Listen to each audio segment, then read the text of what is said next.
Welcome to R&R Showtime with Robert, And Ryan. and today we have words for Spider-Man No Way Home. I'm not sure I do have words.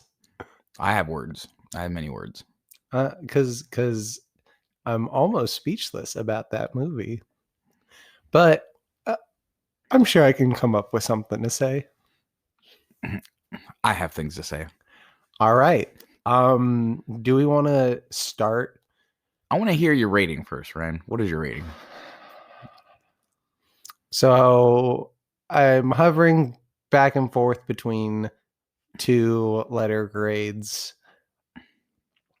And I've already watched more than a few reactions to this movies and breakdowns to this movie that sort of give differing levels of opinion on the movie as a whole.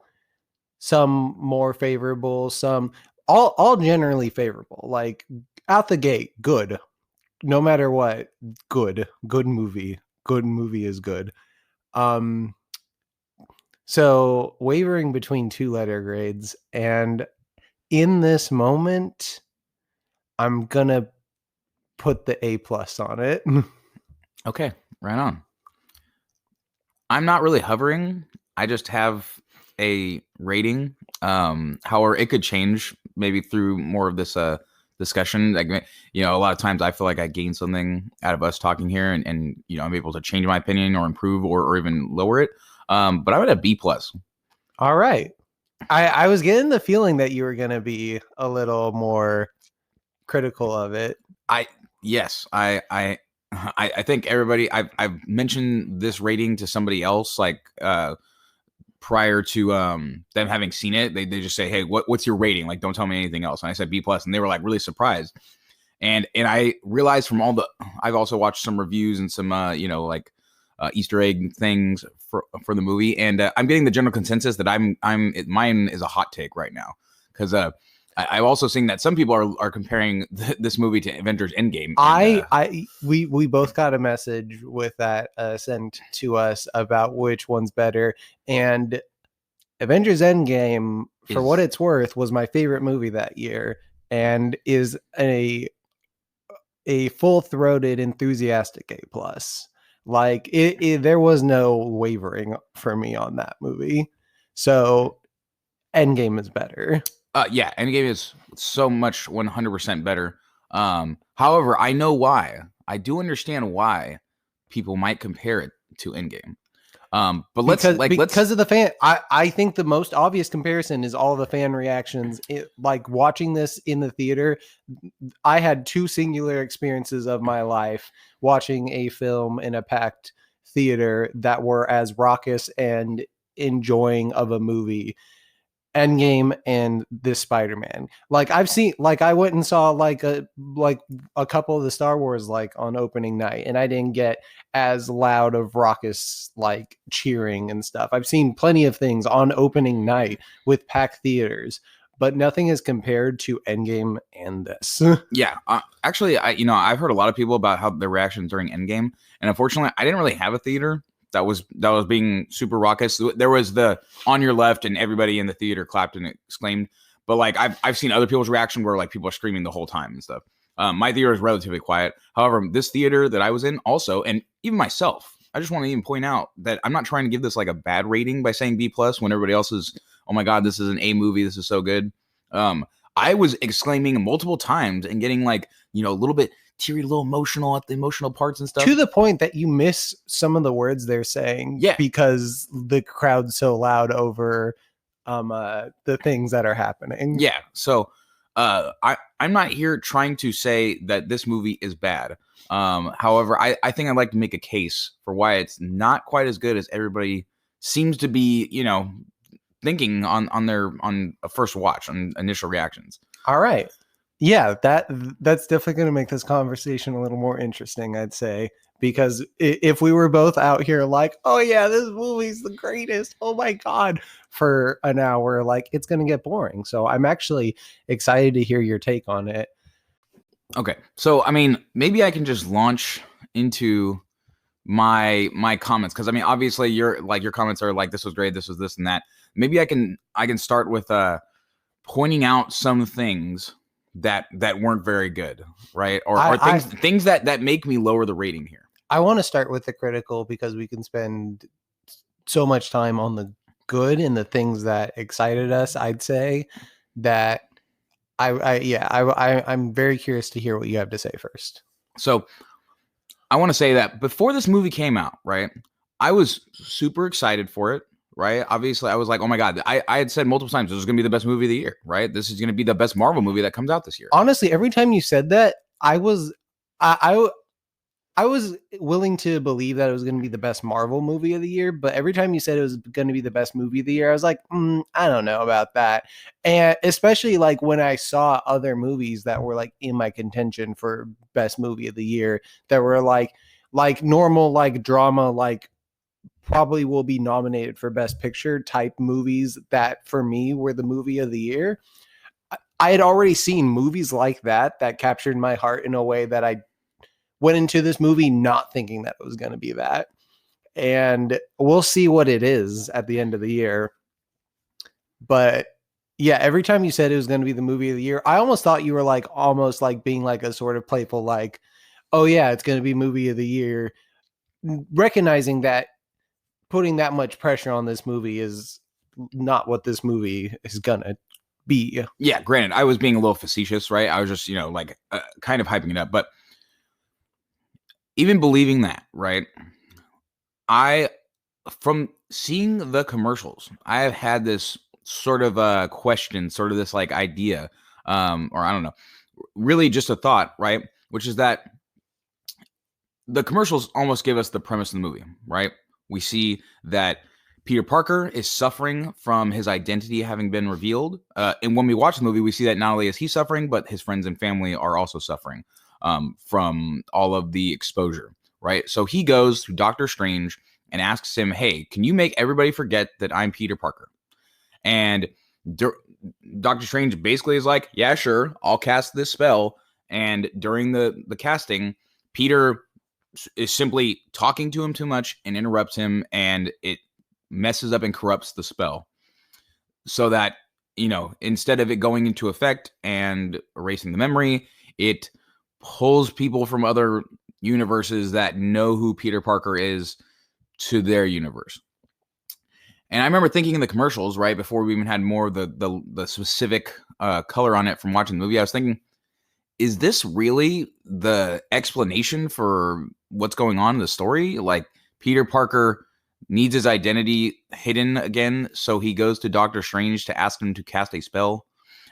And I'm just thinking, like, this is kind of like this feels like a really manufactured sort of thing. Like, it doesn't feel like, again, I know we're in the Marvel universe where there's magic and there's super science and there's all this crazy stuff, but that Peter Parker goes to Doctor Strange, who, I mean, I guess he's not the Sorcerer Supreme, we find out, but like is, like one of the most powerful beings on the planet, and is like, hey, can you cast a spell to make the entire world forget that I'm Spider-Man? Well, he asked to have the time rewound because he thought he was like, oh, this dude has the time stone.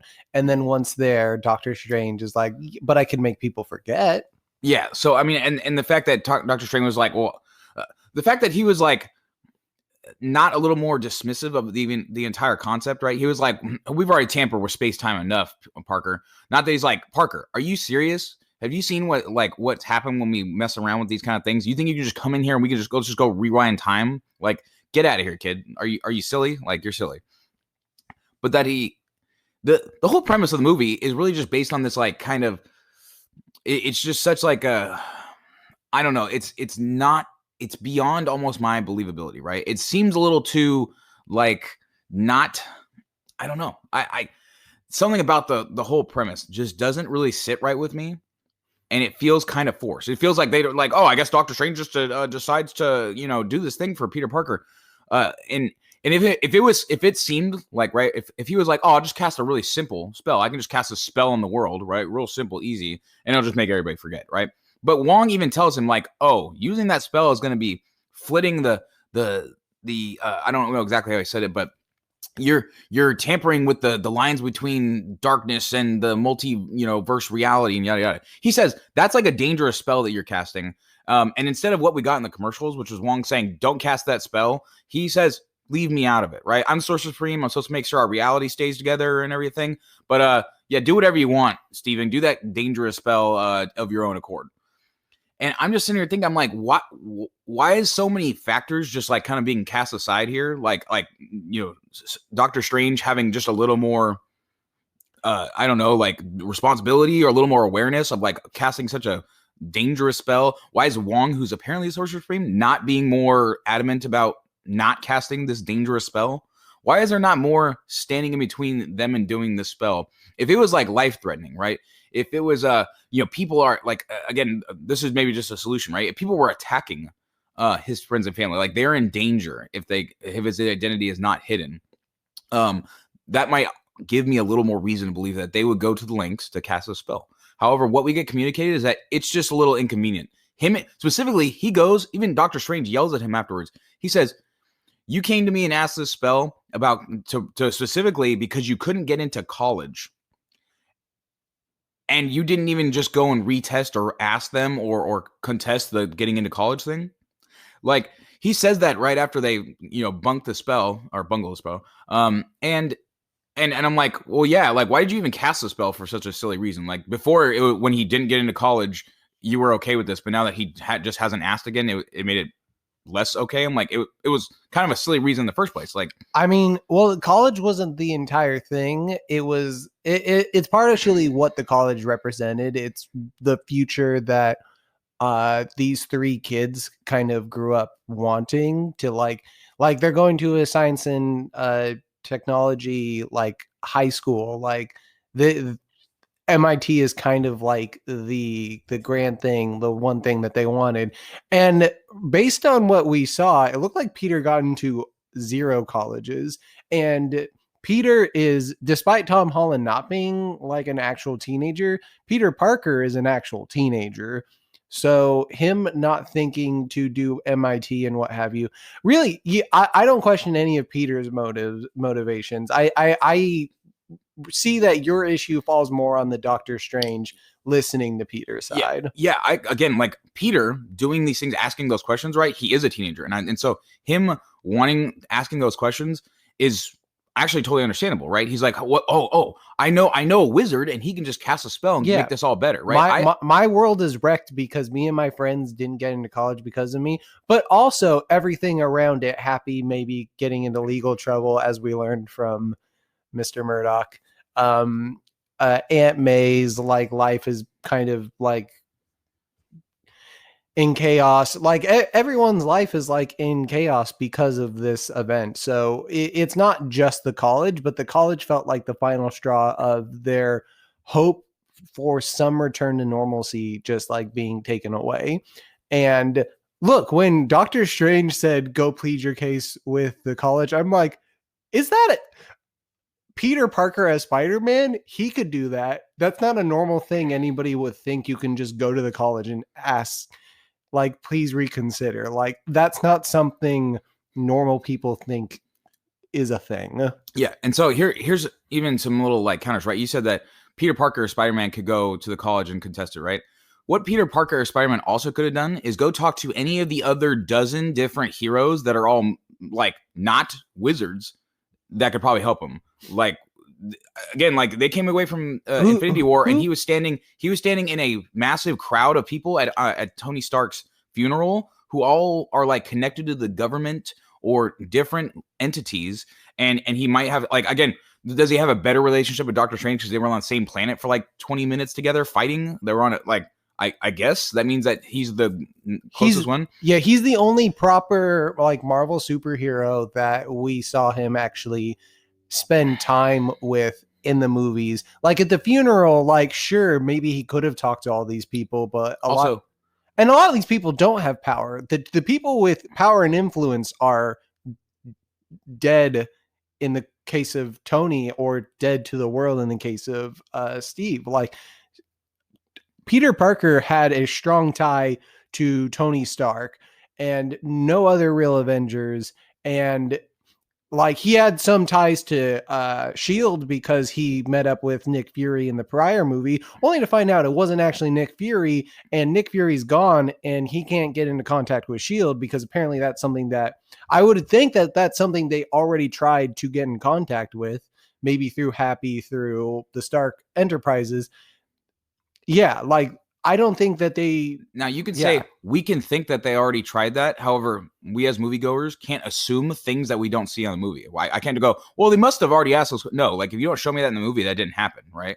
We can't just assume. You could have even mentioned it. You could have said, we've already reached out to Fury and this guy and this guy and this guy. They could have had. I think in the previous. Well, my point being, in the prior movie, I think Shield reaches out to you. You don't reach out to Shield. And that's fine. Maybe without you don't reach Tony out to Shield being there. Yeah, but the non-indication that they reached out to any other person that they could, want to talk to. Not again, it could be explained as tell me who you think Peter could have talked to that would have made his case better to get into this not state college, private university. Falcon, Captain America is not. We don't know the timelines of these things. Mm-hmm. I'm not assuming that he's already Captain America at this point. And how does he find this person who he in the movies has never met and at one point actually fought against in Civil War? So, I mean, at funerals, usually there's an after reception where people like talk and hang out and stuff, which we kind of see that people do talk and hang out, specific ones, obviously. So like you could have met all these people you were just in battle with and probably talked together. If it's not in the movie, then we can't assume that it happened. Correct. Yes. Like we can assume that he spent the whole time with his aunt and Happy. Right. Because that's probably who he spent the whole time with. That is understandable. However, again, my real point is I'm trying to get at. Or he was like going around to the superheroes like, oh my God, I'm such a big fan. And they're like, yeah, kid, you did a good job. And there's no meaningful connection or exchanging of, oh, this is where you can contact me at. Doctor Strange is the only one he knows where he lives because he's been to Doctor Strange's place before. When has he been to Doctor Strange's place? In Infinity War. When they zapped immediately from a planet to where they had to go fight? Yeah, they did. He never went to Doctor Strange's place. Iron Man went to his place in the very beginning of Infinity War. Peter Parker was just swinging around and eventually saw him on the ship. Yeah, he did not go to the ship. Okay. However, again, it is not a crazy leap to assume that he learned he lives in New York at the Sanctum Sanctorum and was able to find it. Not again. My point is that there are other avenues, right? Oh my God, I need a wizard to cast a spell, and then that the wizard was like, okay, I'll cast a worldwide massive spell to make all this go away. Because it wasn't even so much as the college though. Like he wanted his normal life back, and just going to college doesn't fully get his normal life back, but it would be a benefit of the controversy being gone. And honestly, like the forgetting everything spell wouldn't have changed the college thing because they already rejected them.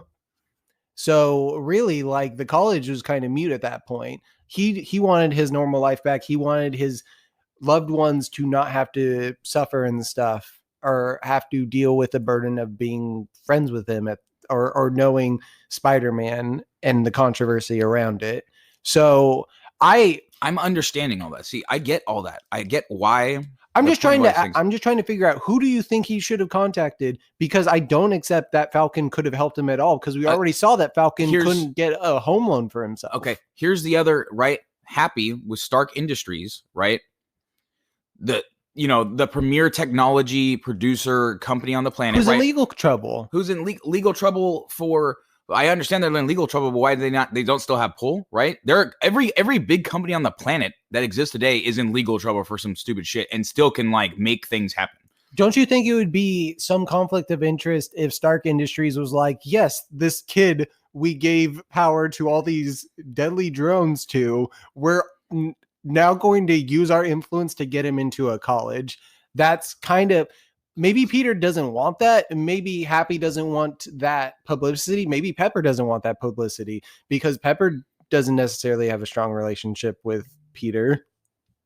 I find it hard to believe that, again, it wasn't shown on... I understand it wasn't shown on film, but I have a hard time believing that a kid so important to Tony doesn't have some general connection to Pepper, and she doesn't have, again, in the movie, for the purpose of the movie, of course, she's not out here like making sure he's okay or doing things for him. But like to say that this kid was so important to Tony that he had a picture of him in their house during the blip, in their kitchen where they could see it every day, that Pepper didn't understand that this kid was important to Tony. Where that kid and Pepper, but is it worth? But one other person were there when he died. But is it worth that publicity in the middle of them already being investigated by the government? And it's a stressful situation. Is helping out that kid, even if they're in a legal battle, like important? Yeah, like that's probably one of the things that are important enough to deal with, I think.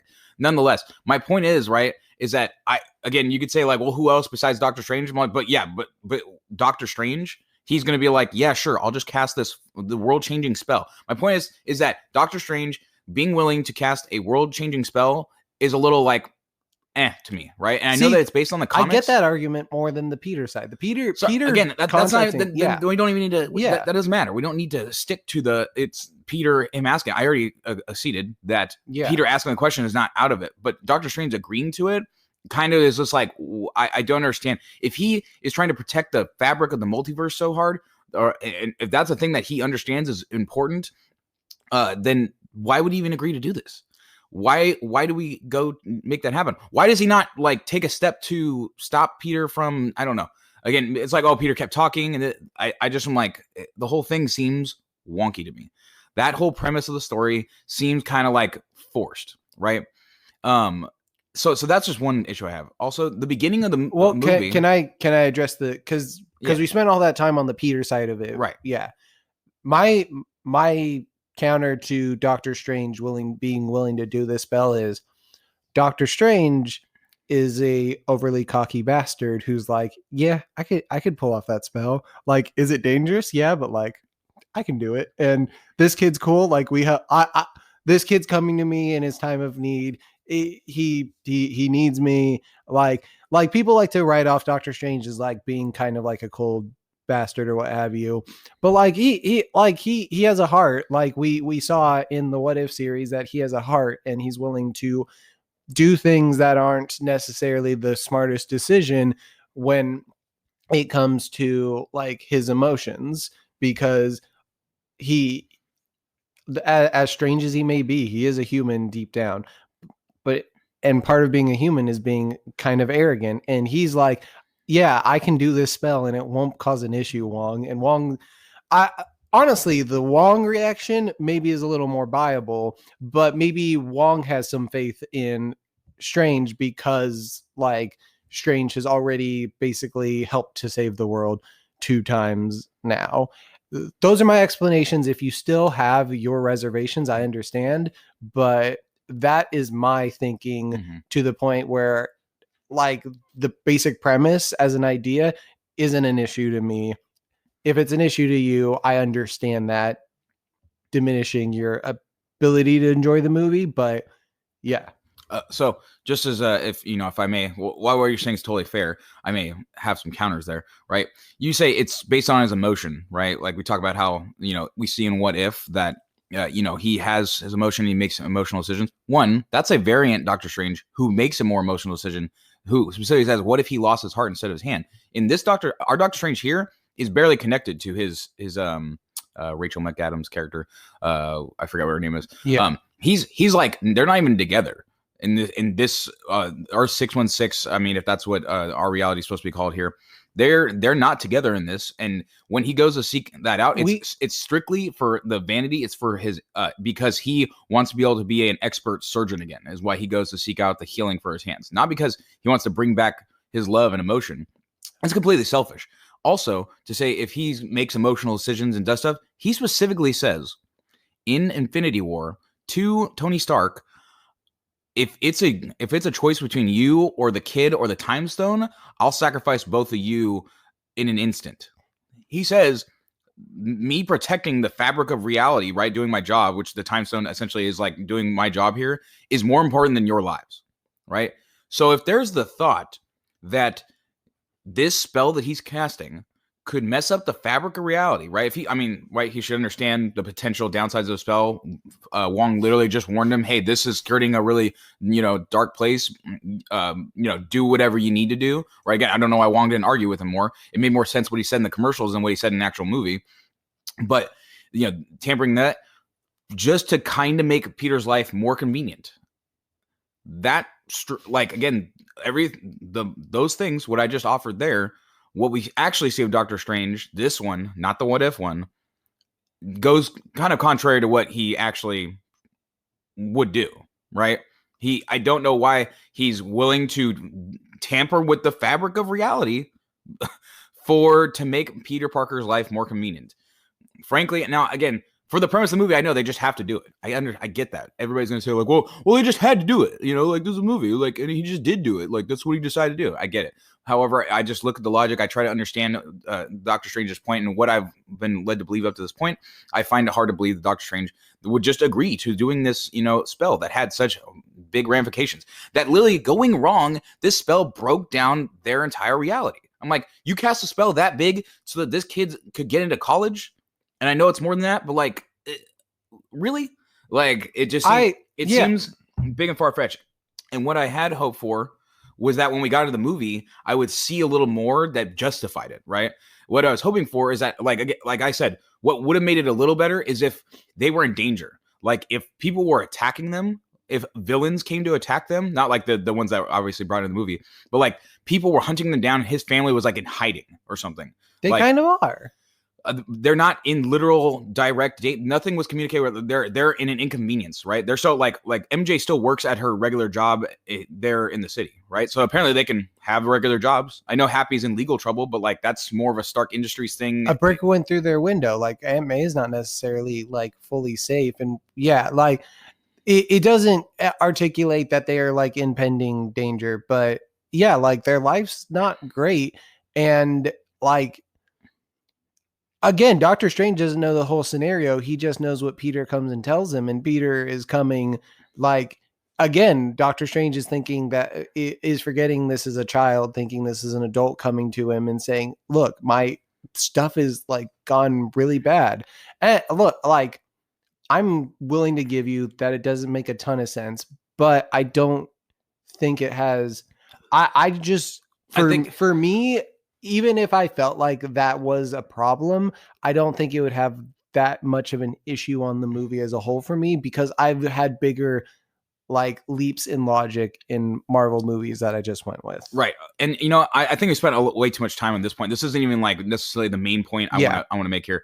And I'm sorry to have just kept going on and try to reprove it, but you're getting my point, right? Yeah. You're understanding here that that premise was just it didn't quite sit right. Like it didn't really quite flow. It wasn't quite like I watch other Marvel movies. I know it's all fantastical, and you can ask a million questions like, well, why didn't they just do this? Why didn't they just do that? Right? But I can still kind of follow like that. Okay, this is probably just what it does. But when something like this happens, where it's like why would they do it like this? Right? Where it's almost too glaring, like in Loki, almost like I was literally about to say this is the Loki thing all over again. And this is the Loki thing all over again, where I'm just like, why is this how they do this? Like, and that's and I don't feel as strongly about that either. So I'm sorry that's how you feel. Yeah. Hey, and this is not like this ruined the movie for me, guys. I'm just pointing out things. Okay. I want to hear your next point. Okay. So next point is the other point is that general feeling, and I'd like to go watch it again. Is that the very beginning of this movie feels rushed almost. It just feels kind of like really like crammed in, like this major like I'm gonna cast a huge spell and like my life is being all like turned upside down. All feels like it was just like shoved. I mean, it's a 2.5 hour movie, but they shoved it in to that first 30 minutes. To just, I mean, they got to get all this out of the way, right? There's so much of the movie that they have to get to, obviously, and it just feels a little rushed. Again, I made the point as like I would have liked to have seen some more communicated to me about like the danger and how much more it's impacting their lives. If you're holding your regular jobs and walking around the city regular, and Happy's just in legal trouble, right? Where he runs a major company, so I mean, he's probably got a team of lawyers, and it's actually probably not that big a deal. Like those things don't seem like that big a deal. You could have taken more time to really hit home on that. And there was a feeling that the beginning of this movie was a little rushed. What continues to happen is that I feel like the problems of this movie continue to be manufactured, right? They can continue to be like a thing that is made to happen so that the story keeps going on, not that like it's a necessity, like the story that this has to occur, right? It's a literal, Peter, go get these guys and bring them back here. And then it very quickly, it's like, oh, they're all brought back and I could fix it all now if I press this button. Peter, and I get the whole point, like Peter is committed. This is how Peter is. He has to help people, so he can't just send them back kind of thing. But the fact is that all these problems can be solved by pressing this button right now. And so the fact that it's literally like, I think it does, the fact that he could have chosen to send them home adds to the, Aunt May dying later. Like, I could have fixed all this. She didn't have to die. And I get that kind of adds to that. But it keeps making me be like, dude, just fucking press the button. Why are you worried about them being sent? These guys aren't even from your, like, some of that just kind of like doesn't sit super well with me a little bit. Look, I spent probably like a good like 30-40 minutes of that movie just like, why aren't they pressing the button? Just press the button. Just press the button. Just press the button. Press the button. But that's me thinking, I just want these. I don't really care. Like, just like go send them back. They can all die. Now that's just us being a little like, like candid or like cold because we don't have any connection to them. But we do have a connection to them, and we think that they earned all their deaths. I guess that's right. Yeah, and so like that's the pessimist in us. And when I saw Willem Dafoe standing with Aunt May, and I'm like, he's gonna. This is gonna be bad. This is not good. They shouldn't trust him.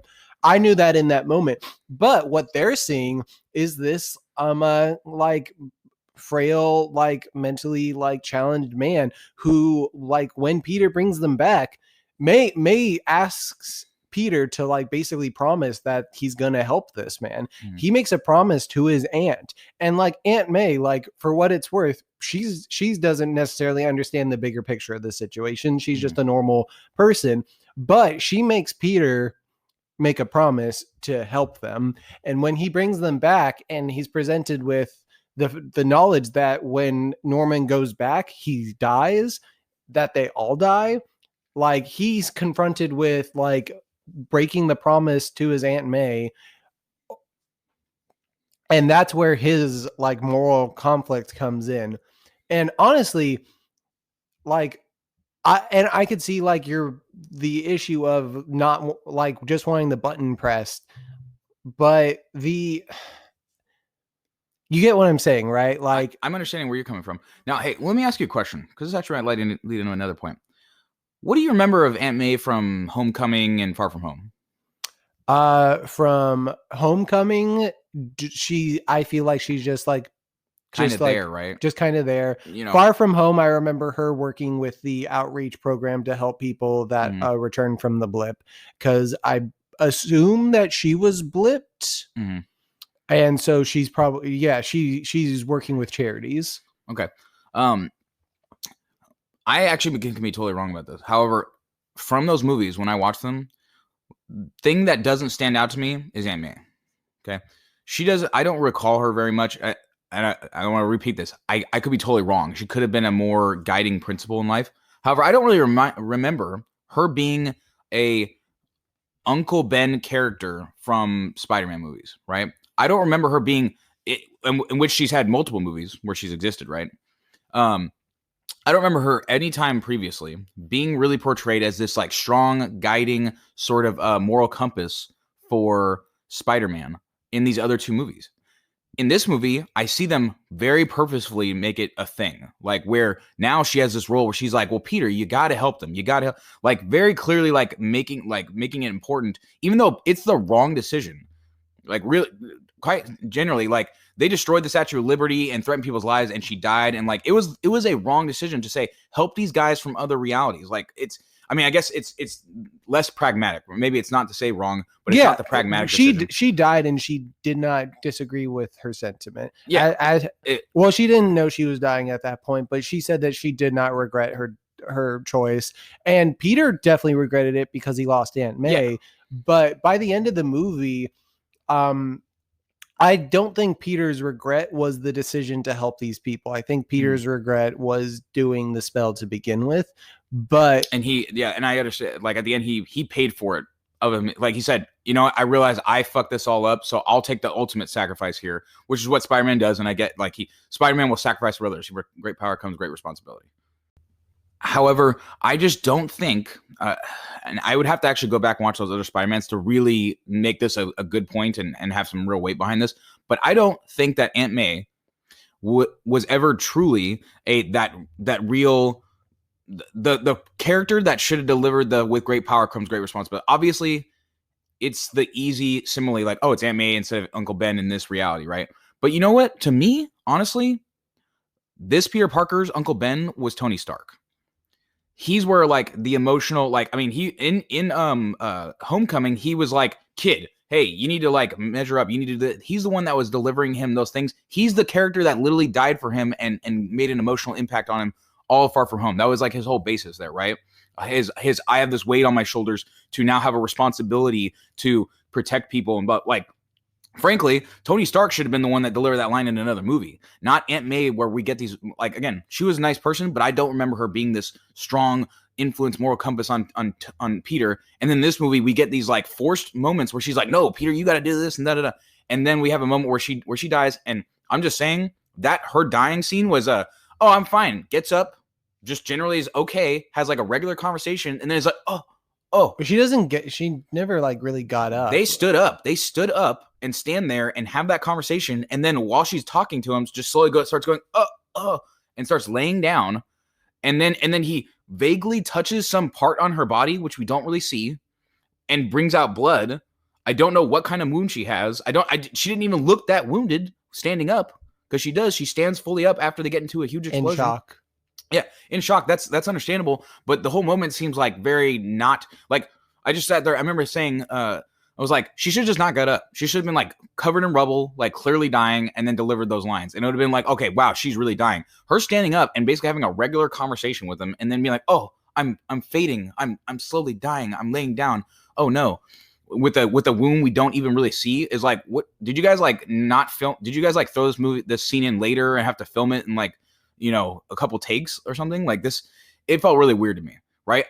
That should have been like a major emotional moment. I could feel the soundtrack, which I want to say the soundtrack of this movie is amazing. The soundtrack is great. The score is great. They do such a great job, you know, with so many scenes in the background.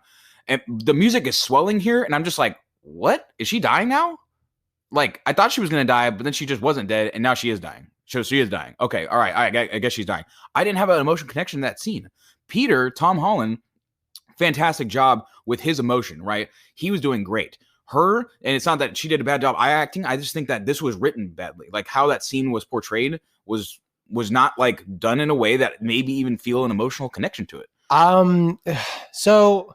I guess the major issue here is that you just not having that connection to Marissa Tomei's performance as Aunt May across these films. Whereas maybe it's just because I like the first time I saw her, I was like, oh, I like Marissa Tomei. I like this Aunt May. So like anytime she's appeared, like she's not necessarily always been like overtly like Peter do the right thing, but like she's like Peter's only family member. So like essentially Peter's mom. So to say that the connection between them isn't established, that she is like basically like guardian, like role model, like basically setting him on his path. I think the fact that Far From Home, like her major role, like from the beginning of the movie, is that she works for a charity and she's looking to help people. That sort of establishes her as like a moral citizen, a moral person. And I challenge you to say that she does not represent an Uncle Ben when just because she doesn't have that much of a role across the 4 movies that she's in, when the Uncle Bens we've seen spend 10 minutes alive with Peter, and we accept them because in those 10 minutes, he's just kind of shoving it down his throat. With great power comes great responsibility lines. You say shoving it down his throat. I think meaningfully and directly and quickly, or to say concisely, communicating the importance as a moral compass to Peter and then delivering it with impact on his death. I think that character already existed in this Peter Parker's life that a character that communicated a moral compass and how to act and behave, and then died for him and gave him emotional impact. That character already existed, and for them to then shove it back at us again and throw with great power comes great responsibility line at us, which even when I heard it, I was like, oh my god, they said it, but was like, why, like, honestly, this character already existed in Peter's life. This character already existed, guided him, and then died. And so them ham showing it in and being like, oh well, here's his Uncle Ben moment, I see, but like it doesn't feel as good to me. I just really didn't like that quite as much. I mean, like I wish that Tony Stark had said that like right before he died in Endgame. That would have been like epic, right? Yeah, but that's not like, if anything, just not what happened. Yeah, I know. Yeah, because that's not like fully, like, that's sort of how Iron Man operates, but that's never how he necessarily articulated it. And again, he's still growing and learning. Like, you can learn lessons, but like they don't always sink in, or they don't always land the same way. Like, and it's probably something he had already known. Like the other Spider-Mans, with great power comes great responsibility. These are things that they sort of implicitly know before the Uncle Ben death, but they don't understand it until the Uncle Ben death. So this is something I want to bring up from a review I listened to, and it's the review that sort of shaped me to go from A to A+. And it's the argument that the idea that we start in Homecoming having skipped the Uncle Ben, having skipped the origin story of Spider-Man. The argument that he made is that we didn't skip the origin story. These three movies, the home trilogy, have been Peter's origin story. Yeah. And by the end of this movie, we get Spider-Man without like help from Iron Man, with a real purpose, not just like, he's not just, I mean, he is the friendly neighborhood Spider-Man, but like before he joins the Avengers, before he joins up with Tony, like he's just swinging around and he's stopping bad guys and stuff. But like, he is the friendly neighborhood Spider-Man. Yeah, he's the friendly neighborhood Spider-Man at that point. But he launches basically from that to an Avenger is what he actually does.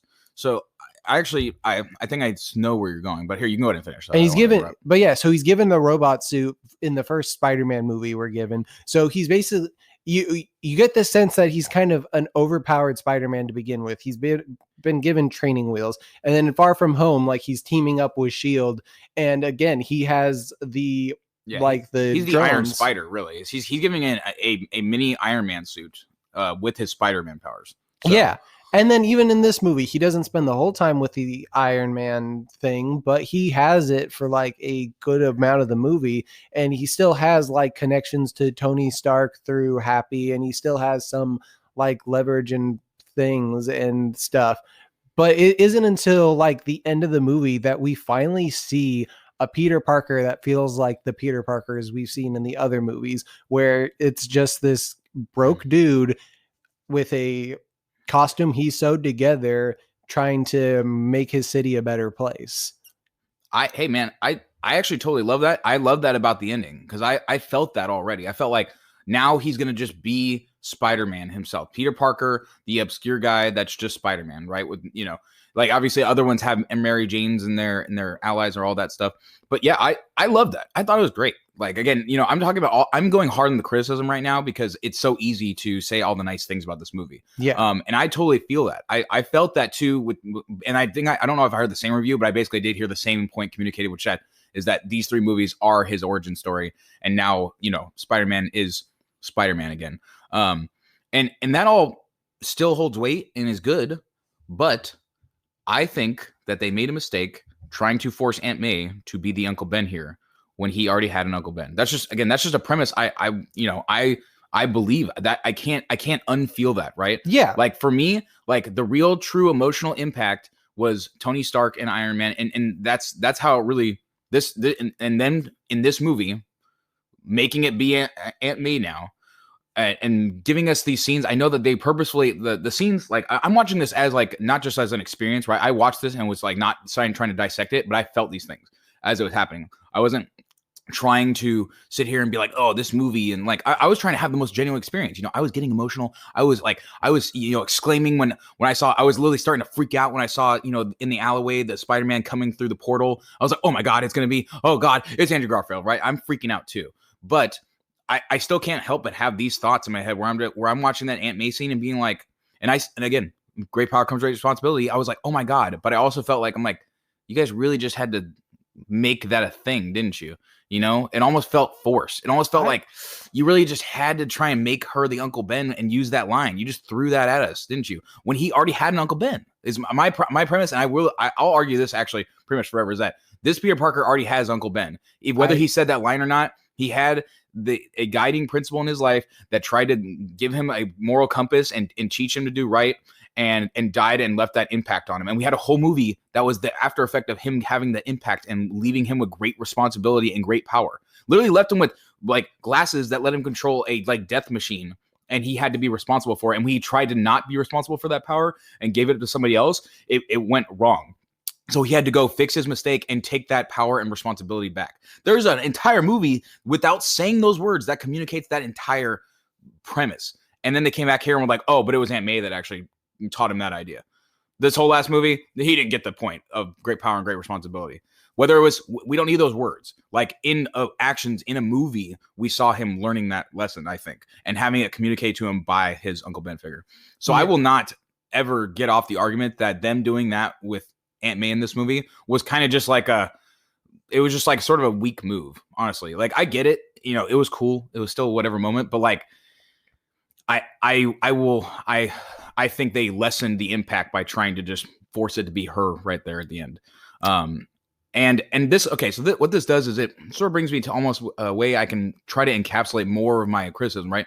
Is that this movie has these amazing, huge moments that we are all waiting for. Like I heard the spoilers. I knew that Andrew Garfield and Tobey Maguire were going to be in this movie. We knew all these villains were going to show up with their original actors.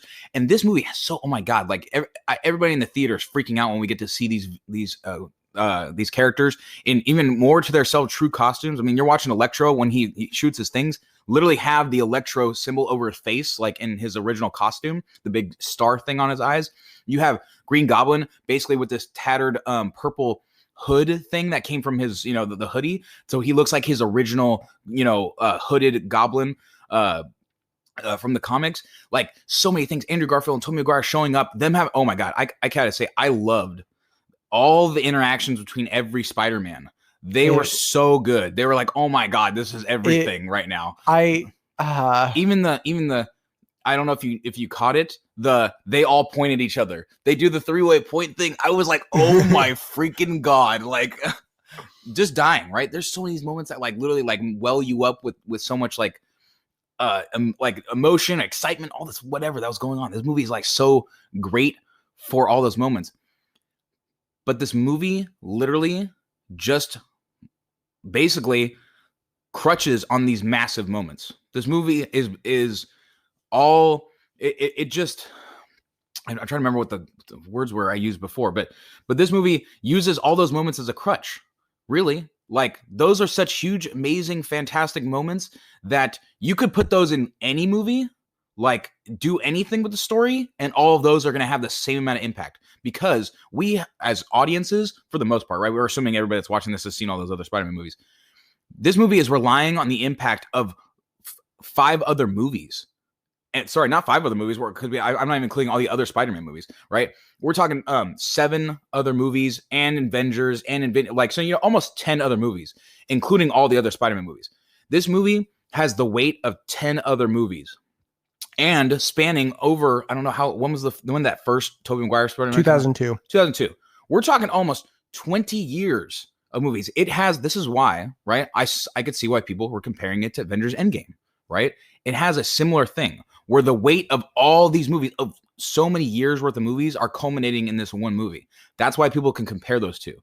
And however, Avengers Endgame does not rely on all those movies to be a good, solid story, right? This movie, I want to say, relies on it. It literally, it hinges upon these moments in the movie to make it a really good movie. that's what makes this movie so it because we get to see all these moments and have all these things is why this movie's so good to people. But the actual story and what's going on in itself, like when like I reflected on it and was looking back at it, I'm like, but the story itself is not tight. It's not like really great. Those moments are great. And those moments would have, if they existed in any Spider-Man movie, would have made that a great Spider-Man movie. But they were not great moments inside of a great Spider-Man movie. They were great moments inside of an okay Spider-Man movie. So one thing that came to my mind as you were talking is another movie that I've heard this compared to is specifically in this regard. And it's a movie that you did not share any of these opinions on, but the entire time I heard you talking, it wasn't a direct 1-to-1, but I can make a strong comparison to direct that entire argument at the movie Ghostbusters Afterlife.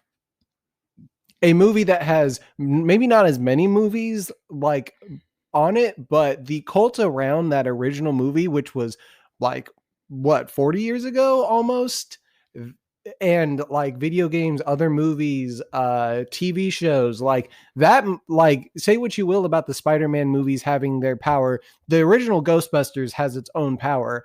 And Ghostbusters Afterlife, what was the point of that movie other than to, like, the very crux of that movie was just redredging up that original plot and then kind of doing it again. And I loved it. I thought it was great, but it was a lot of moments tied together for what was not that strong of a plot. Like if we're making that argument, like of the two, Ghostbusters Afterlife is the one that does not need to exist and doesn't resolve anything more from its original movies that it's borrowing from. This movie brings resolution to characters from Spider-Man 1, Spider-Man 2, Spider-Man 3, like all these people who just sort of die as villains. Like this movie brings resolution to them. Let's talk about the moment, arguably one of the best moments in the movie, which I've heard people say that they predicted when they saw Zendaya falling in the trailer that Andrew Garfield was going to come save her. First of all, I just want to put it out there that good for me, I fully convinced myself that Andrew Garfield and Tobey Maguire were not going to be in this. Yeah, good for you. Yeah. I'm glad you could have that kind of experience. Yeah, like because literally based off the fact that like at one point I saw them in the IMDb for the Doctor Strange movie. I'm like, I bet they're going to be in that movie. And so like I did not go into this expecting to see them. So when it did happen, I would honestly, when Andrew Garfield showed up, I was like, oh, so they are doing it in this movie. There was a little bit of disappointment that that it felt like they were relying on putting these people in this movie to make it like more enjoyable. But then they come out and they give these characters like, it gives us a chance to like build on the characters that like both of their stories were kind of cut short because neither of their last movies were meant to be their last movie. So we're getting to see some resolution. We're getting to seeing Andrew Garfield get to save Zendaya. Like, I don't care if you predicted it. It's a wonderful moment. It feels good. It feels like resolution to this character who kind of got done dirty, like with his franchise.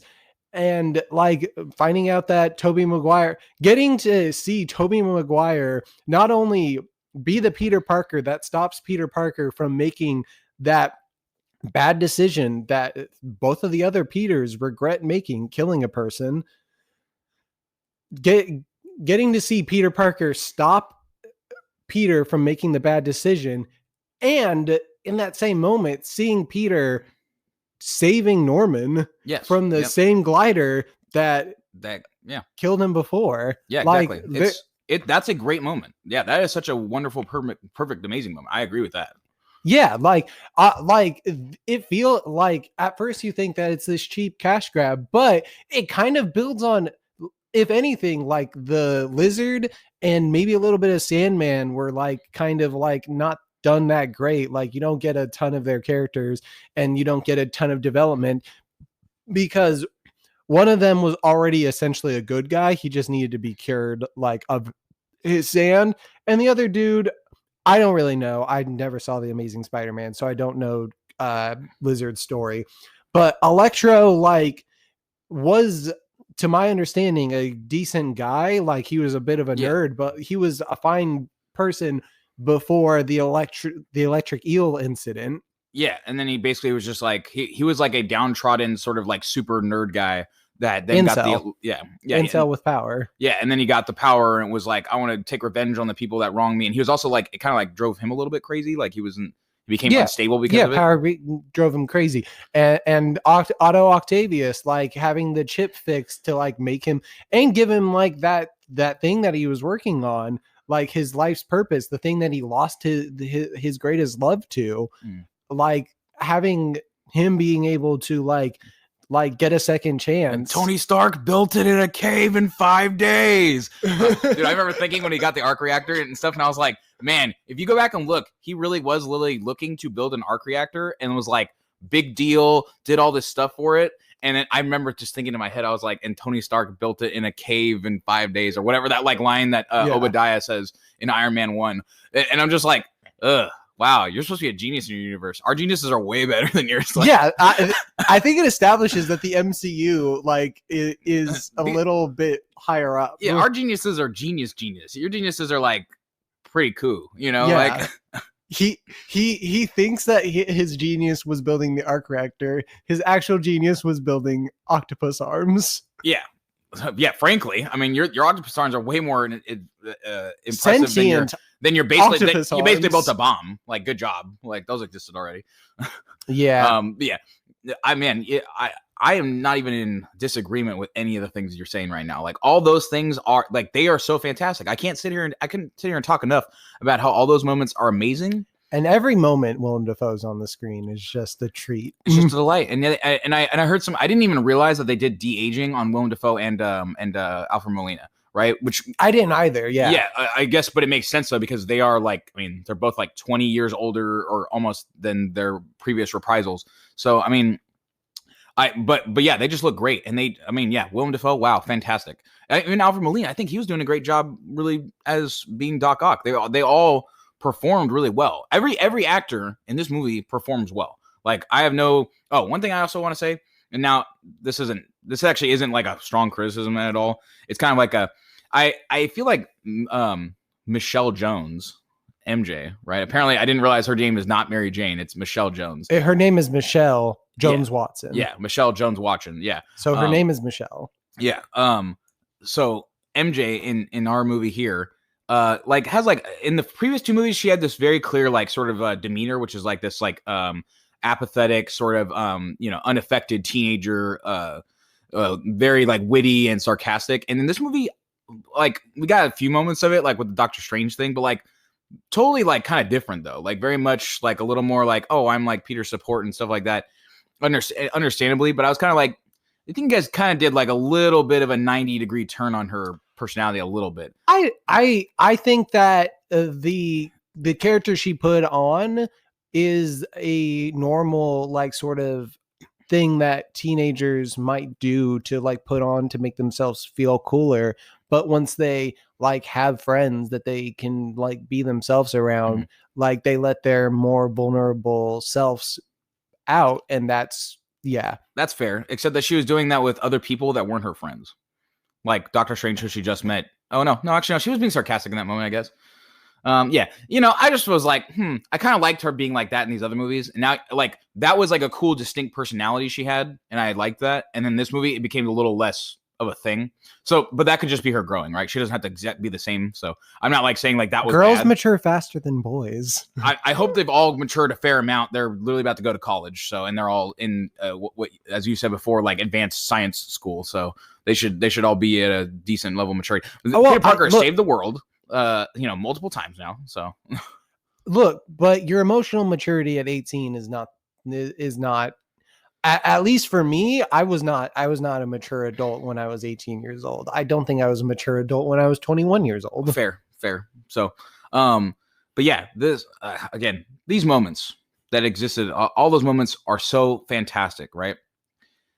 And like I think everybody, my it's like my almost my premise for this movie is that I think everybody's blinded by them, right? Everybody's like, this movie's so amazing because it had all these moments that are just ginormous, like all these characters that I mean, Willem Dafoe and Alfred Molina, all these huge, amazing actors doing great jobs at their performances, having all these moments we wanted to see where the Spider-Mans interact and where they interact with their villains and their villains get redemptions and they get redemptions themselves. Like so many of those are covering up what I think some weaker story points and stuff. Real quick, I don't know if you'd be able to answer this, but when you left the theater, what would your grade have been? Because you said that you sort of developed into this opinion. Oh, no. I pretty much came out of the movie theater thinking all these things. I just cogitate everything I told you. Like I've been thinking about the last day or two. So you would have walked out saying, oh, that was like a B+.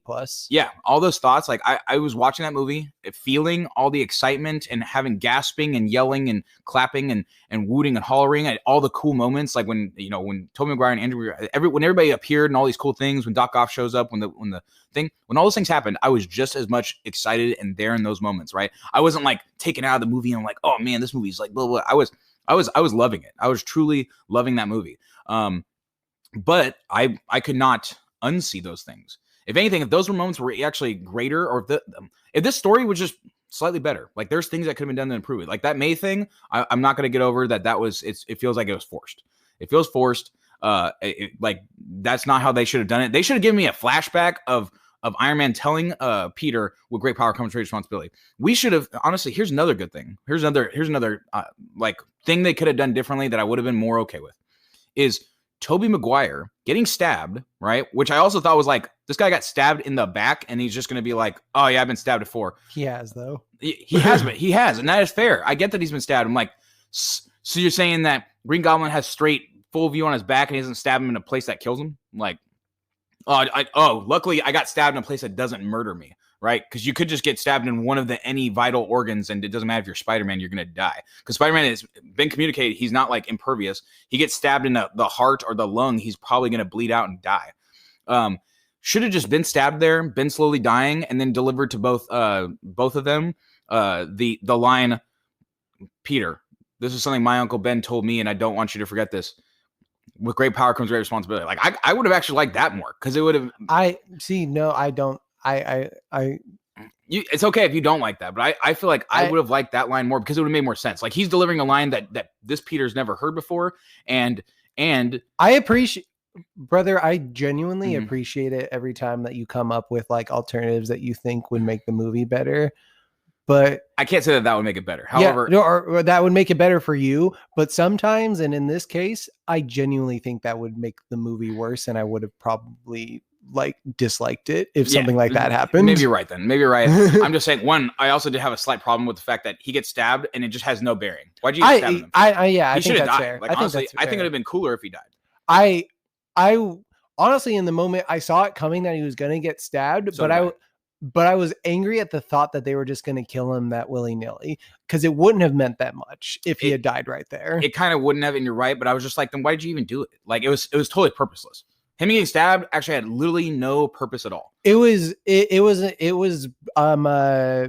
Norman trying to goad this Peter into doing it. Like Peter stopped him, but he's like, come on, kill me, do it, ha ha ha. Because he's crazy. Yeah, but then he just goes on to like say really bad things that would goad him way more than him stabbing that other Peter. Like, I mean, I think watching yourself from another universe get stabbed does the goading as much as all that stuff did.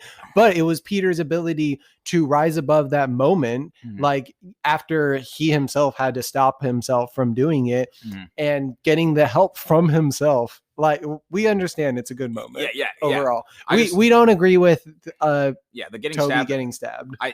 Or it should have just been more impactful. It should have meant something, or just don't do it. Don't. That's all I gotta say about that. It's kind of like a Chekhov's gun. You just added this scene that didn't really do anything or matter. What's the Chekhov's gun? Chekhov's gun is I know what it is, but what are you saying is the Chekhov's gun? It's not quite a Chekhov's gun. Okay. If you stab somebody in this scene, my premise here would be, if you stab somebody in this scene, it needs to be relevant in the next. It's usually if you introduce a thing in the first act, then it has to be relevant by the end of the movie. Yeah, so but we're getting already stabbed, at the end of the movie. yeah, I guess you're right. So then why are we adding a getting stabbed that then is like, well, I'm fine though. I Like, what mean, was the point? at Who least cares they if getting address stabbed at then? least they address the fact that he just got stabbed. Yeah, And, because they have to, right? Like you have to address that he got stabbed because you stabbed him for no reason. but like, he stay getting stabbed. Like that's what he does. yeah. So whatever. Though again, I don't really have a big criticism on that either. I just thought it was kind of like, why'd you do that? But I think you get my main points here, right? Like why this movie. I think that everybody, what I believe is that everybody's going to continue to be distracted by all the amazing, awesome moments in this movie and not pay attention to the fact that there is weakness in a bunch of different things here. I really cannot. I don't know. It's not to say I'm not open to being convinced otherwise, but like you'd have to really like. I think my what I'm putting out right here is well said. I think it's hard for me to believe that someone's going to convince me that the things I'm pointing out are untrue. The reason why I asked you about your letter grade coming out, whether or not it was different, is because my opinion of the movie coming out was different. Like I was definitely hyped in the moment on all the good that I was just given that like made me feel good. But I definitely walked out of that movie like there's some I probably walked out of that movie more hovering on the A minus, if anything, because not even necessarily the issues you had. I just felt like maybe some of these moments that felt good in the moment to me were like not as like I felt like maybe these big moments were kind of distracting and we're just sort of like set dressing to make it all feel fun and bigger than it is. And that's why I walked out of the movie like, oh, thank you. This was so much fun. But I was like, this is what I'm forgetting his name, but the famous director who criticizes the MCU movies as amusement park rides. This is what they mean when it's like amusement park rides, because it's just a big spectacle on the screen with emotions because of the things that you've already developed with these characters from prior movies. I felt right after the movie that was kind of the majority of the weight of the film was the big spectacle, like you said. But it was upon thinking on it that I realized that a lot of my favorite moments in the movie were like little character bits, like the Andrew Garfield, like crying when he saves Zendaya, like the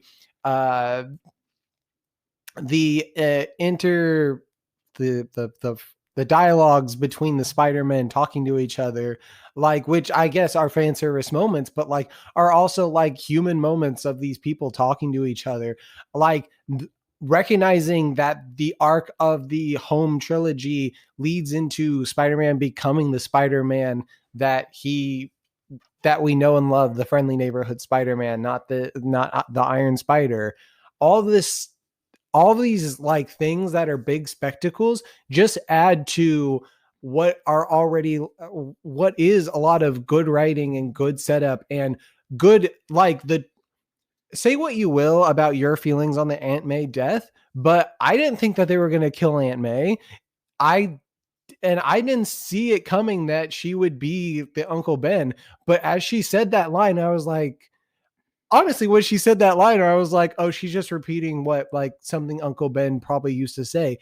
It wasn't until she died that it occurred to me that that was a line that was never spoken to Peter, because we assume that was said to him because in Civil War, he says something to that effect. Like he sort of implicitly had the idea of the if you need to help people if you're able to, sort of thing, because I think that's just what his aunt and uncle always sort of said to him, but it was never articulated in that way until that moment.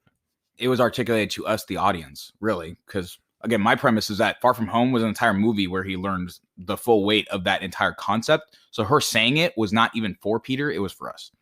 Like him, like I think he fully understand the with great power comes great responsibility at that point. Her saying it was just for us. It was for the audience. But in that moment, like after May died, he was willing, he just wanted to give up the power, like because he felt like even though he had the weight of the responsibility, he felt like everything he was doing was wrong. So like he was willing to like he just sort of wanted to give up. Like he was like on his he didn't know what to do. He was depressed. Like Like it was a hard moment, but it was that ability, that verbiage, being able to connect him to the other Spider-Man, also detailing how these hard moments that he's experiencing in the, like, he's had the worst night of his life. Like as hard as the Tony thing was, nothing, him losing Tony is not as big of a deal as him losing Aunt May.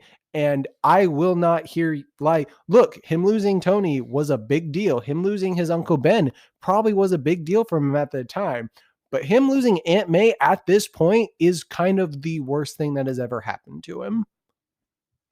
Yeah, I guess up to that point, yeah, losing his last parental figure as opposed to, losing the other two parental figures he had before. Yeah, at that point, that's probably the worst one to lose the last of them. I guess it holds some greater bearing again, but I'll just continue making the argument that as far as I'm not here to dispute that him losing Aunt May is impactful.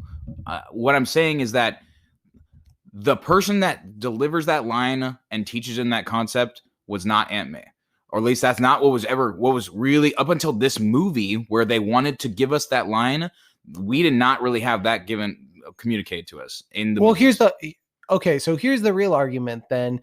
He's not learning the concept in that moment. He's getting the verbiage so that when he has the connection with the other Peters, they have the specific verbiage connection.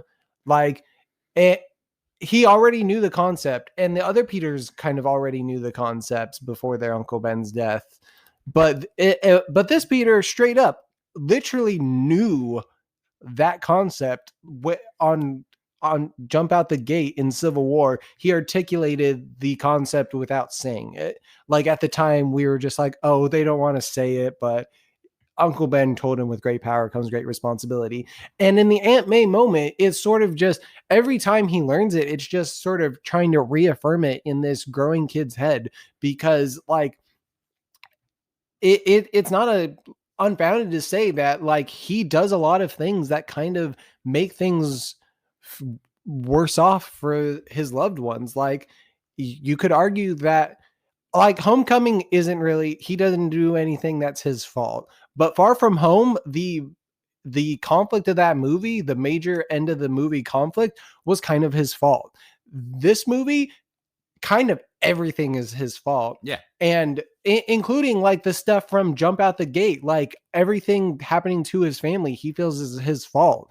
And he feels like even though he's tried to do the right thing, keeps making people's lives worse. And that's why he makes the decision at the end to separate himself from his friends.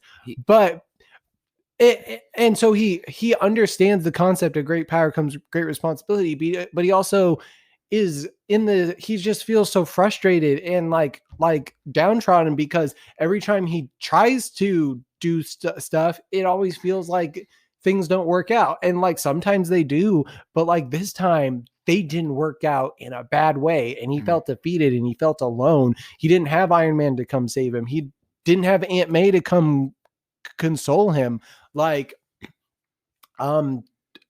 whenever Doctor Strange got busted out, he was going to get mad at him and scold him, and he was still dealing with the fact that his whole life is like kind of wrecked, and he's like ruined Happy's apartment and everything. He's at his lowest low.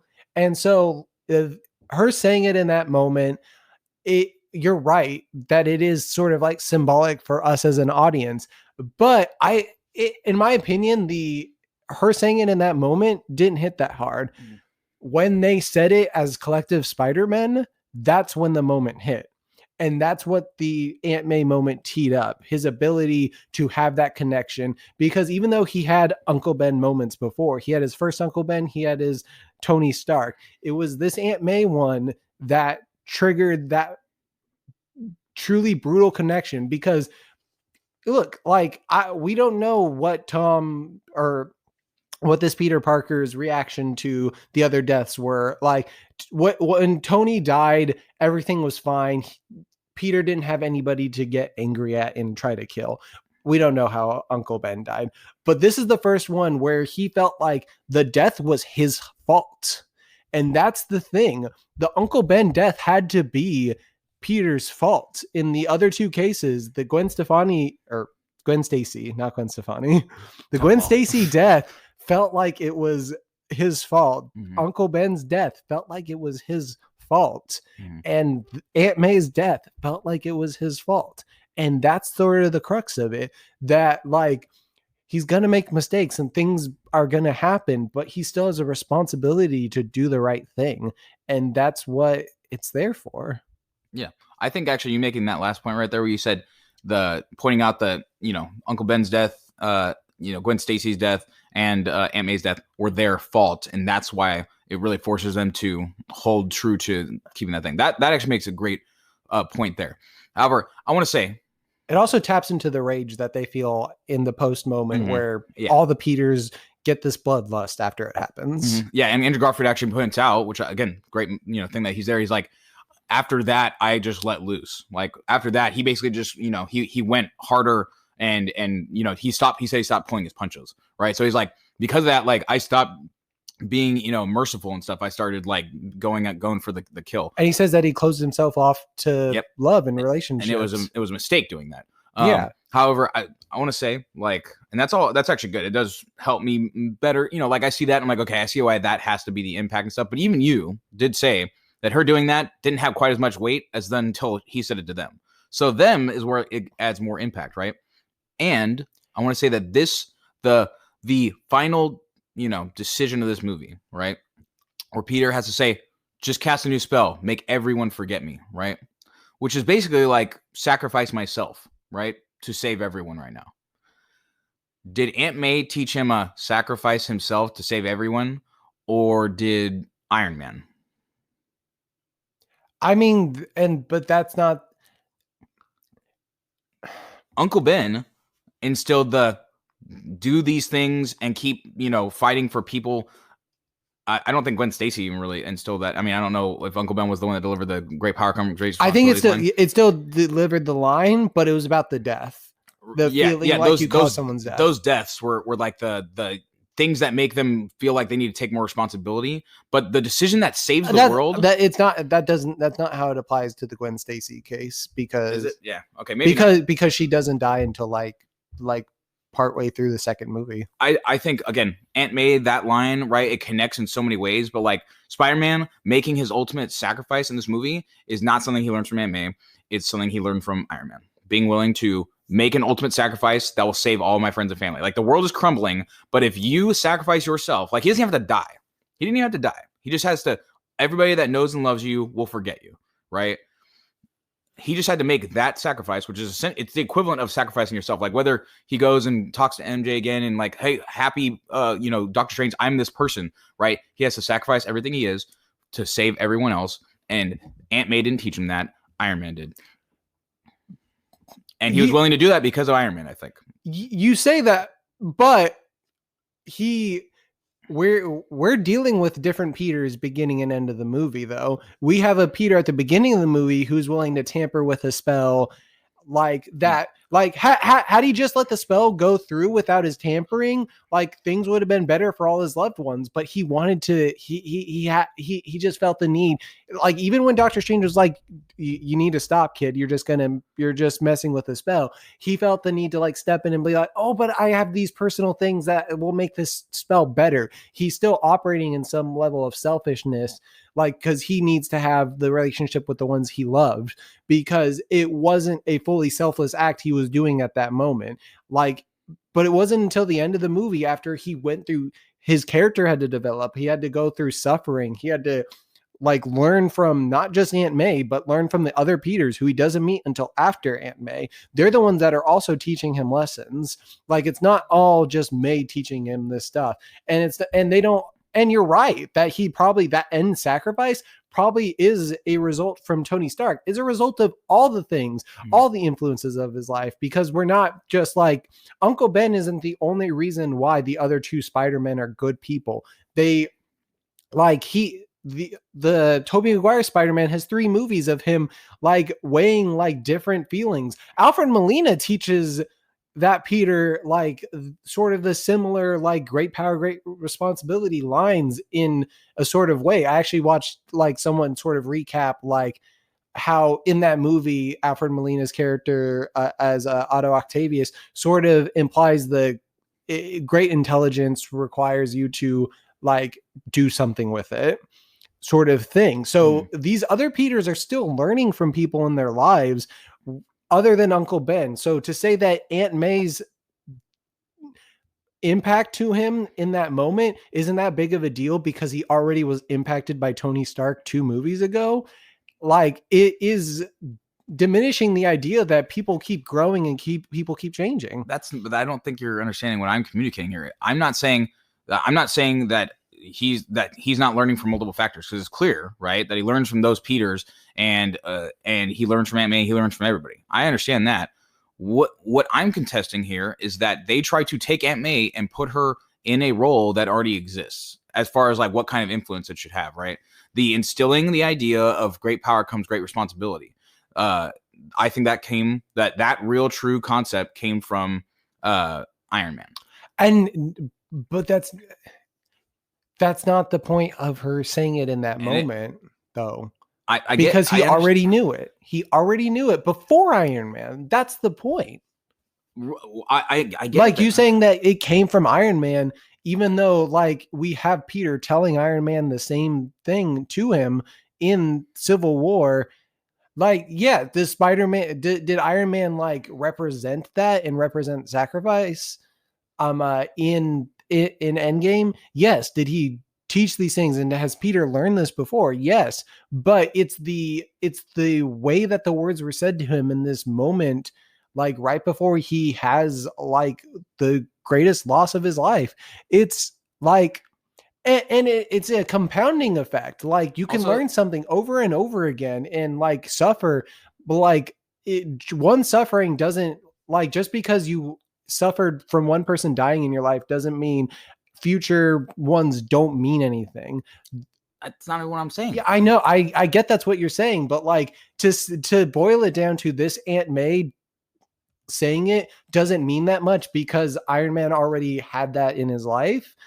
Or Spider-Man. Not what I'm communicating. Yeah, I'm not communicating. It doesn't mean as much because Iron Man had on life. I'm saying that the writers, the people that made the movie, tried to make her that moment, and I don't think that she's really that moment. But again, she serves as it. It is what it is. Like that is the moment, and that is the line. Like I can sit here and say all I want, but I'm not saying that like that moment doesn't have impact and it didn't do this and that. Like all those things you're saying are completely valid. I'm not even arguing that. I'm saying there was a better person to deliver that point in that line in this thing, and that was a failing that they didn't like. This movie would have been better if they didn't try to make it, like force it to be Aunt May in this movie at this time, when like it should have been the person that I like in my head. I'm like, there's a person that really communicated that idea already, and it should have been them, right? And they were just giving us, it was more fan service, really. Like they again, like it still works, it's still good. Like here, it's fine. We all get to go, oh my god, it's his Aunt May instead of his Uncle Ben. But okay, so here's a question I have for you. When does Iron Man come to Peter and express the with great power comes great responsibility ethos? When does Tony Stark express that concept to Peter? I couldn't tell you specifically because he sort of plays on Peter's innate desire to help in Civil War, because Peter already had the concept in his mind. So he helped in Civil War because he already felt like he should help because he has this power. He's responsible.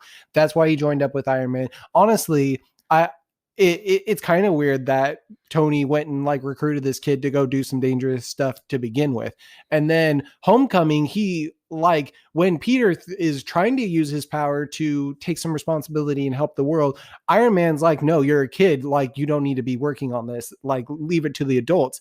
And then in Infinity War, again, he doesn't want to let the kid come, but he sort of relents and lets the kid come along. And then the end, because Iron Man, if I may say, Iron Man is the one with great power and great responsibility. He's responsible for that kid's safety. Yeah. So keeping him from I mean, obviously in Civil War, he brings him along, which is like, okay, maybe that's not the best idea, but he's like, but I need people to help me hold these other people responsible. I need you to stay safe and not do these things and let me handle it because I'm the one responsible for these things. I need you to not come with me to space right now because I'm responsible for your safety.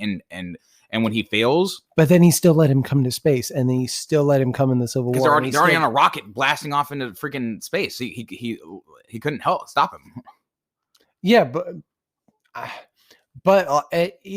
Tony was never a perfect role model to Peter, is the thing, because that's sort of the beauty of Tony's character, that he is a flawed individual. Yeah, and he's never, like, in a lot of ways he does live up to the great power comes great responsibility ethos, but in a lot of ways Tony doesn't, because he does things that are in his sort of arrogant self that are mistakes, and like he's thinking he's doing the right thing, but he's not being responsible in his actions, and he causes Ultron to come up, or he leads to the cause of the Avengers like breaking up. Like was it the right thing for him in learning that his parents were killed by the Winter Soldier? Was it the right responsible thing to do to try and kill the Winter Soldier? And we don't know what he would have done in the moment, but to try and attack Steve Rogers as a result of that, was that the most responsible, heroic, like mature thing to do? No, but I mean, are you saying one, that's a private moment? I mean, as far as like what's taught to Peter, right? I know, yeah, but I'm talking about the character as we know him, like as an audience. Yeah, he's also flawed, and he literally makes the exact same kind of mistakes that Peter would make, right? But eventually, even as an adult, yeah, because you keep having to relearn it. Yeah, and all the Peter Parkers learn that in every movie, because that's the point of Spider-Man. he always has to relearn it because he's kind of stupid. for how ultra intelligent he is, he doesn't get the point that their great power comes with great responsibility. Stop doubting it. Like, yeah. I still am stuck on that. Iron Man was the better example of that, and I feel like this was shoehorned in the movie. This really just comes down. I can't. Would you have preferred it shoehorned in Endgame, where like he's dying and he's like, bro, if he casually pulls Peter over close to him and then like whispers something in his ear, and then like Peter like just like kind of collapses. He's like, Tony, no, like blah blah blah, like has the same exact moment, right? But he says something to Peter, and none of us know what it was, and it's like some cool mystery, and everybody gets to theorize it until this moment, and then like right at the end of the movie, he writes something. I don't know. He has it somewhere, and he's like, "What's that?" or whatever. Like somebody points to something or gestures to something or whatever, and he says, "Oh, it's just something Mr. Stark. It's this thing that Mr. Stark told me, right before he died, and or something like that." It had like it could have been that moment right there, and then we get a reveal that the thing he told him was, "With great power comes great responsibility," and he delivered that, and it'd be a boom, boom. Tony Stark was his Uncle Ben explosion moment. Like, I understand that. I'm just saying that's how you could have gotten an Endgame in a perfect, cool way. I think you did. I think you actually, the way you wove it in and not having him outright say it in that moment, because I definitely think him outright saying it in that moment would have been a forced shoehorn moment. Yeah, exactly. But here's the thing, like even if they were having if they had long sight, which they do in some cases, but they can't always, obviously. I said that, and that could have been a really cool, great moment that lasted for how many, we've already been 2 years past Endgame now to get to this moment. We had another Spider-Man movie in between that moment. Yeah, exactly. So we've had a long while in between then to have the reveal be like the thing he told him was great power comes great responsibility. Boom, it was his Uncle Ben moment. And to have that like deliver like that would have been cool and awesome. But I mean, that takes like a lot of foresight and like planning of what kind of movie you're making 2 Spider-Man movies out from here. Yeah, and but the greater issue I have with that sentiment is in that moment, Tony's not thinking like Tony's mindset wasn't great. Like, I need to tell this kid that when the time comes, he needs to make this same sacrifice as me. Because that's what him saying that at that moment would mean. It could be like here. I could say that it could be the culmination of Tony's life to have learned that one concept, and if he could, in his last moments, impart something to the kid, right? It would be like, just remember this, right? And knowing that in the next movie that we see in Spider-Man, he leaves him a great power of which he has to have great responsibility with. Yeah, right. Like, because I say the whole movie without saying it, like communicates the whole point is that Spider-Man feels like he's kind of like he's supposed to be the next Iron Man or something. He's supposed to be the new defender of the world. He has a new and is granted a literal fucking doom, like what is a doomsday weapon in the wrong hands, a great power, and has to have great responsibility for it, and tries to shirk the responsibility, and that leads to all the bad things happening. When he relinquishes the responsibility of that power, it leads to the bad things happening. And by taking responsibility and using the power correctly to destroy itself, like destroy that power and diminish it and make sure nobody can get their hands on it, everything works out better in that thing. And in this movie, by not taking, you could say like, by not taking responsibility for being Peter Parker, or again, there's so many other ways he could have done this. Like we get back to my main premise, right? He could have just gone on a marketing campaign and saying, hey, Mysterio did this and made it more public and done everything he could to this. But again, he's a kid. I know he goes through the low. You don't even have to go through that argument anymore. Mm-hmm. I get it. Everything you're saying, it's like, I'm not even really disagreeing with like all the stuff that made, it all does. I get that it had an impact and it was all and I can't counter the feelings you have that are like, none of what you said is explicitly wrong because they are just your opinions. Yeah, but how are they? Do you find them to be valid? Do you find that like my criticisms to have some actual weight? Like, I think that they are valid for your perspective and how you're looking at it. But do you disagree with them? I don't like because they're opinions. They're not my opinions, so I don't agree with your opinions. On those specific sections, as I have argued why I think that they are more nuanced from my perspective. But may I ask though, does offering, does what I'm saying, right? Even if you disagree, does it give you any more weight to this movie and make you think that maybe this movie isn't quite as good? Do you like what I'm pointing out is that like, I think that the big, amazing moments in this movie are shielding over some weaker points. And I believe I already said this, but I came out of this movie thinking that was the case. But like upon greater thinking about the movie, the things that I like about it were not just all spectacle, and they had like a great substance and they felt good and they meant something. And I'll give you this. I entered this podcast saying tentative A+. Maybe I'm back down to the tentative A, but still like strong A. Like it's not going down to an A-, but like because I was already on the fence of the A+. I think the A+ is just my emotion. Like because I love Spider-Man, I want to give it the plus more than it actually necessarily deserving the A+ status, because I think there are flaws in this movie. And like, while I don't necessarily agree with all of your criticisms, some of your criticisms do have merit, particularly the Doctor Strange one. As much as I argued against it, I'm willing to agree that if you have that issue, I can't convince you that issue is not in there, because it's there. Yeah. But I just didn't feel that way. Mm-hmm. So I would also say that through this argument, I mean, you're making good justification why some things make more sense, right? And it feels a little better after talking to you. But I still feel like it's not great. So I can give you, I was a B+. I can come up to A-, honestly. I could give it an A-, because I actually wanted to give it a better rating. There's just part of me where I'm like, but it's not perfect though. I'm watching this movie again next week. I think I might watch it again too. And maybe we can, when we come back and talk about our movies of the year, we can readdress our updated rankings when we get a chance to watch it again and sit on it a little more. We got to cut out pretty soon, but I want to say also amazing soundtrack. Actors are great. So much of this movie was good again, but I wanted to point out some things. And I hope everybody gets a point here is to reconsider this movie. Do not be so shielded by all the amazing moments in this movie to not actually consider it. It's amazing. You're amazing. Yeah. You're amazing. Yeah. So, but that's all the time that we have today, guys. So I think that's going to be it for our Spider-Man Homecoming. Not Homing. No Way Home. No Way Home. Look, we're going to talk about this more when it comes to our favorite movies of the year. So this won't be the last time we talk about it. But this is end of the podcast. I'll give it an A- now. So, and I'll be an A. All right. Well, until next time, folks. This has been Robert and Ryan. Have a good one. Spider-Man.